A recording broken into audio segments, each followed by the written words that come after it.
Divine Feminine Embodiment.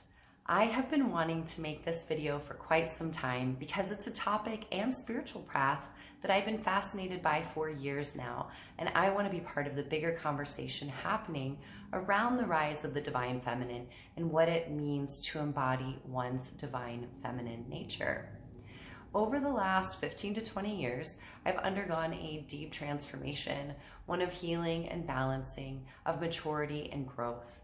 And when I think of where I am today versus where I was emotionally, psychologically, and even how I related to my body back then, it becomes clear that my path has been that of understanding, embracing, and embodying the feminine aspects of the divine.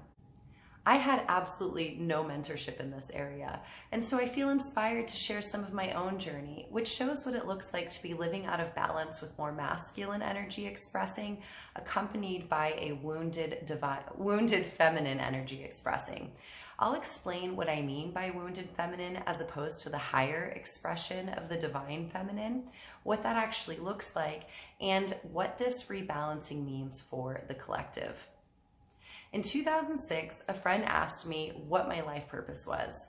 At the time, I was a full-time student earning a business degree while also running a small eco-friendly cleaning company in Seattle. I served in the military as part of the Air National Guard at least one weekend each month, and I spent my free time working out and volunteering as a coach with Girls on the Run, a nonprofit whose mission it is to inspire girls to be joyful, healthy, and confident through a curriculum which creatively integrated running. I had also just returned from Northeast Thailand, where I had volunteered at a girls' orphanage playing and speaking English with girls from ages 6 or 7 and into their late teens. My life was full of impassioned pursuits. I was doing all that I could to sort out leftover pain and tortured emotions stemming from an abusive childhood, while seeking security and validation from the outside world. I told my friend that I thought I was here to help young girls find their way. I had made a lot of progress in my life and found that I naturally inspired friends and acquaintances when I shared myself authentically. At the time, I was caught in the mire of a patriarchal paradigm that required full activation of my masculine side while suppressing my feminine. I lived in a competitive world where my business sense was valued while my intuitive sense was dismissed as woo-woo or imaginative. It was a world where facts and figures equated with truth. My life demanded a constant high energy output on a regular work schedule, regardless of the season, my health, or where I was at in my menstrual cycle. I was pitted against my peers and I was valued for my drive. I was in constant competition. I made spreadsheets instead of art. I thought training for marathons was an act of self-care instead of the beginning of an adrenal crash as I see it now. I counted money instead of blessings, and I was hustling hard to establish a sense of physical security with no opportunity for rest. Because of this, I was exhausted, my psyche was disintegrated, and I was out of touch with my own gifts and passions. And even when I was successful in achieving my goals, I was disappointed with the outcome. Emotionally, I was a hot mess and full of self-loathing. I was stuck in a trauma response for many years, playing out old patterns from childhood that I developed as a way to seek love and safety. I was scared and angry, hated my own body, and insecure about my personality. I abused myself and the world around me, demanding so much of myself physically, berating myself mentally, taking everything others said or did personally, and making unfair accusations in relationships that forced loved ones into defensiveness. I had no access to rites of passage or the guidance of wise elder women to help me grow up these immature aspects that were playing out.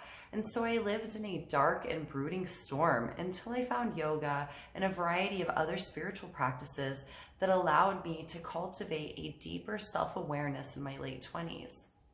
At some point in another video, I'll share more about those practices, but I think this video is going to be enough for now. Along the way, I learned that a purposeful and fulfilling life does not come from external seeking, but from internal seeking. Happiness is our divine right, and bliss consciousness is our original state. And for me, accessing more of my own divine feminine energy has been the mysterious and missing piece that has brought me into a deeper sense of wholeness, purpose, fulfillment, and self-love. I have spent the last 15 years dismantling that world and moving into alignment with who I am at my core. I had to tear down the life I had built for myself. I had to let go of my old programming that had convinced me that college plus corporate was the life I was meant for, and that it was safe and that it would provide me the security that I needed. The entire structure of my life had been built on someone else's ideas, values, and ambitions. It was not at all a reflection of who I am at my core.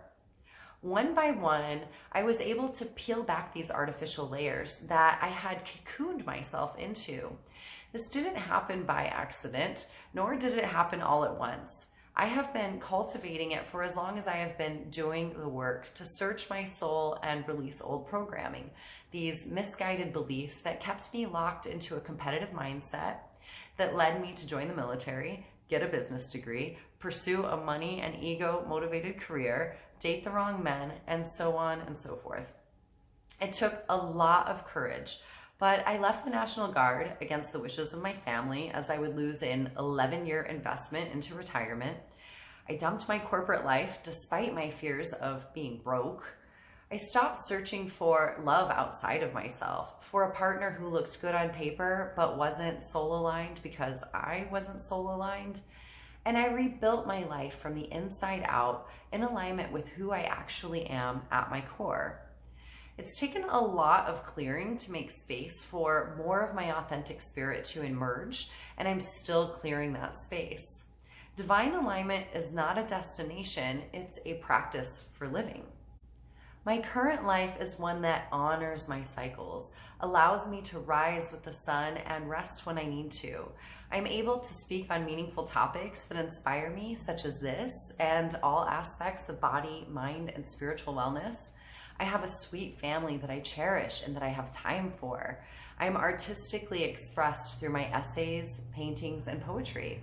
I share yoga, meditation, and Ayurveda, as well as teach healthy cooking classes as I nourish, nurture, and work with others at my wellness retreats and through my coaching practice. This is the work that I was meant to do. And so when I answered my friend about what my purpose was, I didn't have the right words at the time, but I was searching for something along the lines of women's work, but without some negative charge around degradation, being pigeonholed, or being paid less. It's about showing up in the world in a way that honors my feminine nature, rather than competing with the masculine. And I am grateful to the many women who came before me to pave the way for this possibility.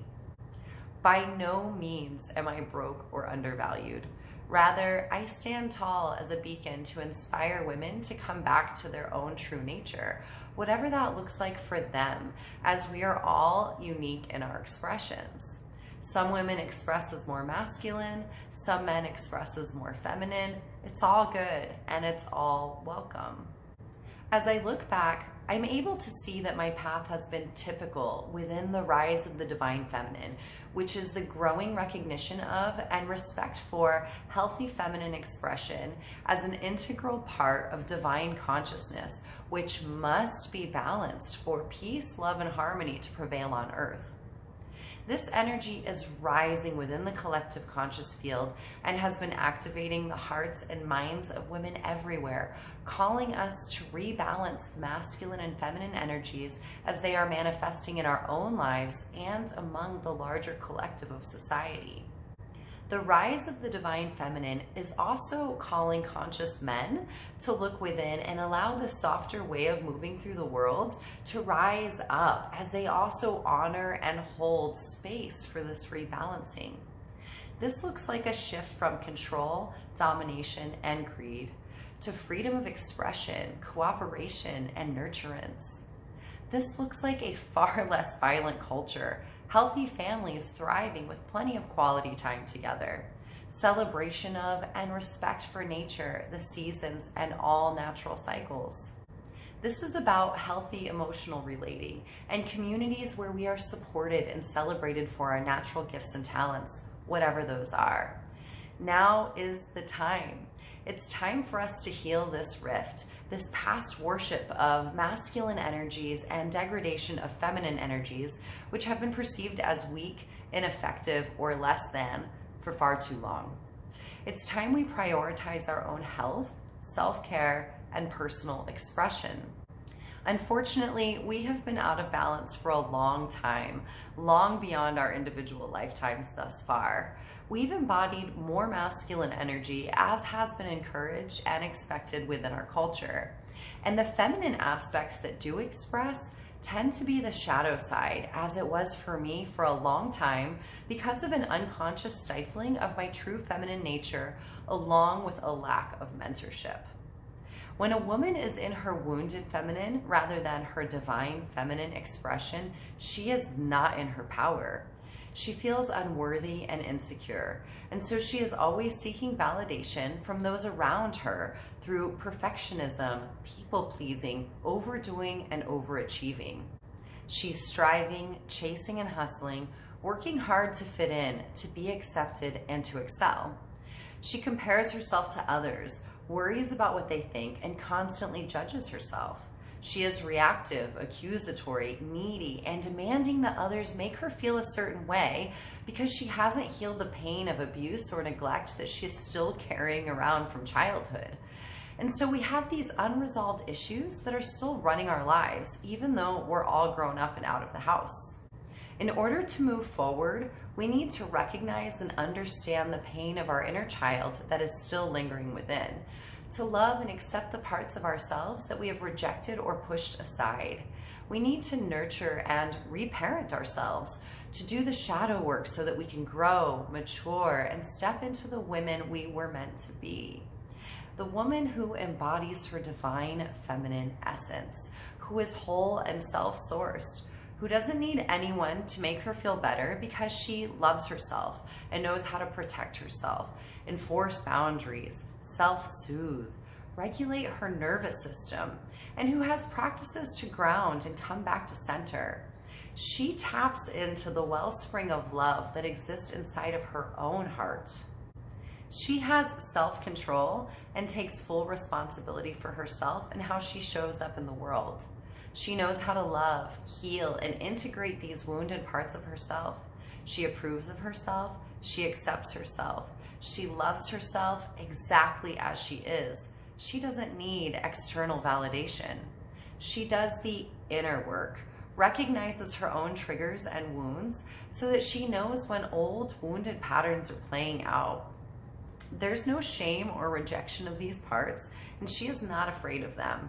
She shows herself the love and compassion that an ideal and nurturing mother would, a mother who knows she is still learning.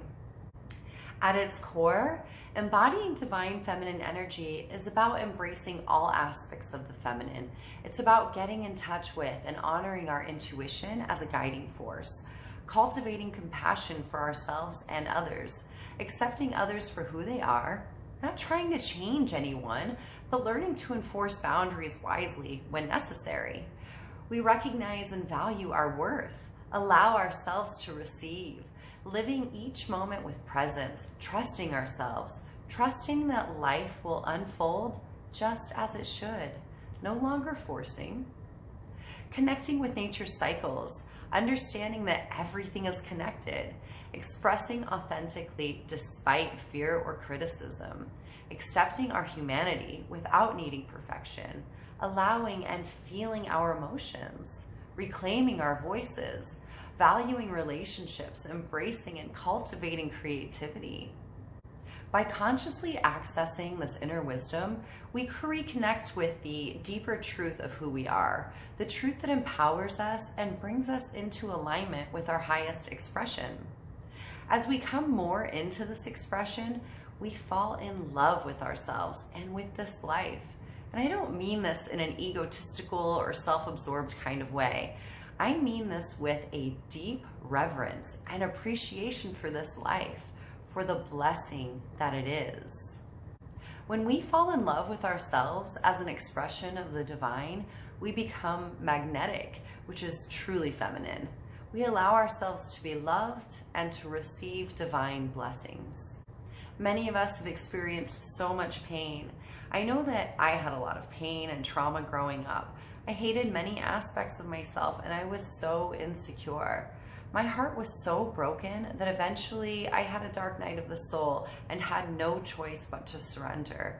And what a blessing that was. In divine grace, I collapsed into my own self-love and forgiveness. And that's when I was reborn into a new life of magic, beauty, and balance, in full acceptance of myself and my humanity. None of this is about disowning our masculine sides. This is about healing and rebalancing. The divine masculine wants to express through us as well, as the protector, the leader, our strength, our integrity, having discipline, structure, and achievement.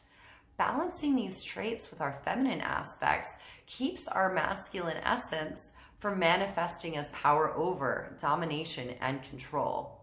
We need both, the masculine and the feminine. We all need to find our own unique balance and expression of these energies within us. As we heal and move into alignment with our own true spirits, so does the world. I am here to hold space for this. I am here to inspire this.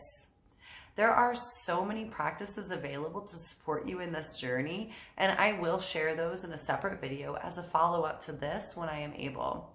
For now, I simply wanted to share my views and my experience. I'd also love to hear from you. Please comment if this resonated with you.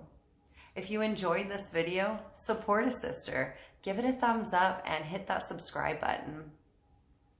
While I'm a health coach, the true essence of health, to me, is about divine alignment, finding balance and authentic expression, and valuing ourselves.